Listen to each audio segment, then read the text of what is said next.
Okay, so good morning, at least it is for me. I wanted to first go over some of the things that you've been assigned in the past and go over some of your work, particularly the texture assignment. So here are your e-learning days posted to Canvas. Your first one was the essay critique. That should have been put in the Google Drive folder for the class, and it should be a Google Doc. Again, that is linked in the description section of your class's group. But I can show you here, Google Drive link. As we scroll down, you got other assignments.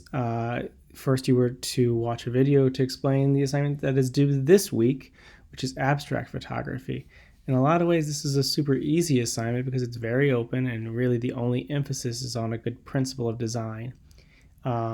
Subject matter could be almost anything, and it's really just going to be down to your experimentation.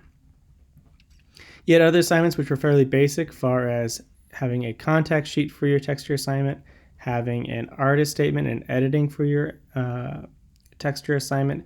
Pixlr, great online, should be able to do anything that is an issue for your guys' assignments. And then you have, of course, the texture assignment itself that needed to be uploaded. I'm putting these grades in today. The texture assignment and your abstract photo assignment, again, is due this Friday. So then you had a quick making comments as a pseudo sort of critique for your texture assignment, which was Monday. Then yesterday, you had another essay critique over Annie Leibovitz, and I let you choose one of her works.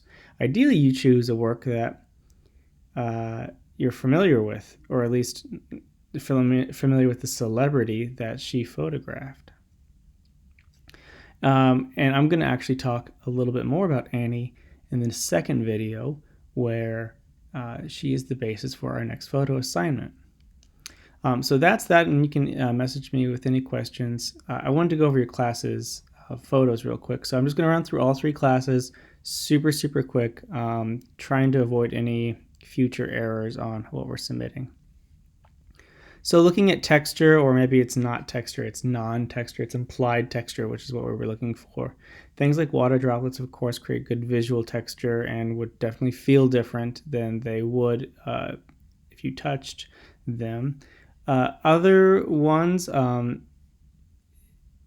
think this idea of the crumpled paper could work. It's obviously a very visual texture and a tactile, an actual texture.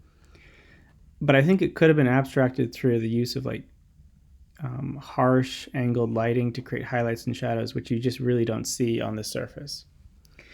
This one I kind of found interesting in that the road is clearly way too dark, but the road is a very obvious texture.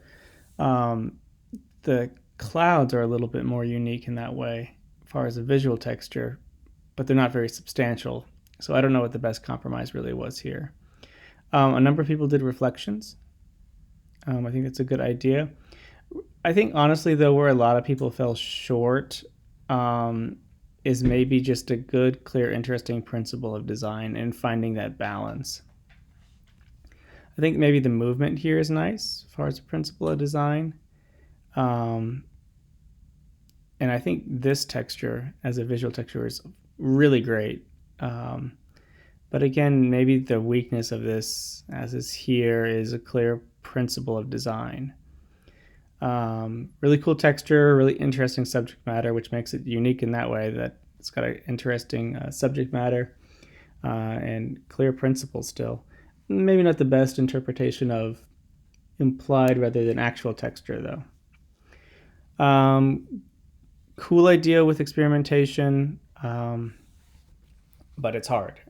Splashing water is difficult because the camera can't focus on something that's not there, and it tries to focus before you splash the water, so that's why the water is not in focus. Awesome experimentation with the Windex bubbles.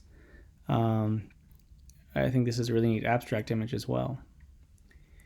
Kind of same thing here. Reflection in water was a really good way to go for this assignment. This is really quite literal texture, as is this. Not to say that they aren't there. Okay, let's move on to the next group.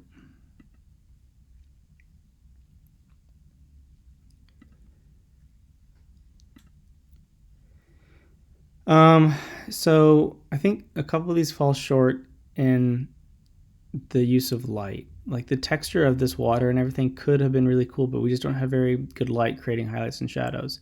Here, see, we have really great light, which is doing almost all the work of creating that texture.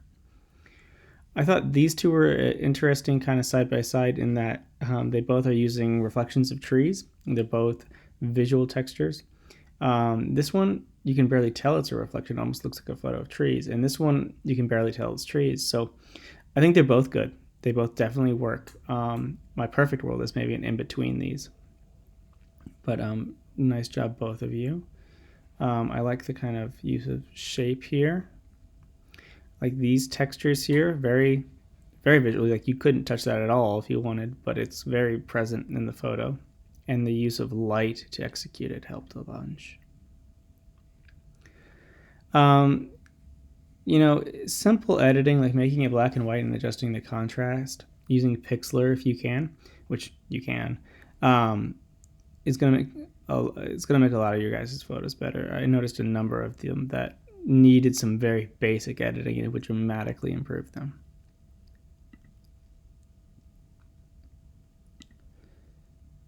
And then quickly through fifth period. Great job, all these three right here, as far as implied texture, not actual texture. You could not feel the shapes in this water.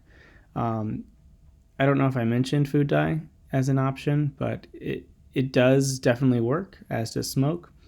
I will say, however, both of them are very hard to control, which I'm sure those two individuals have realized. But I think they did a fairly successful job. I think you got a little bit more contrast, brighter light in this particular smoke one, so you're getting more defined shapes. Here again with reflection, use of light and experimentation, very good. The next assignment, guys, it's the same deal.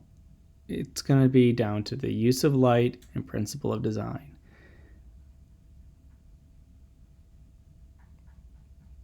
Some very literal textures here. This has got some cool experimentation and use of light. I really do like this one quite a bit. I think it's got interesting shapes that are formed. It's quite simple.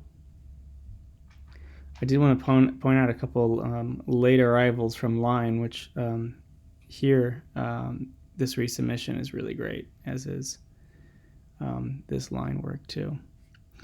All right, well, do make sure you're updating everything, and remember that it's not only your grade, but it's your attendance that's counting.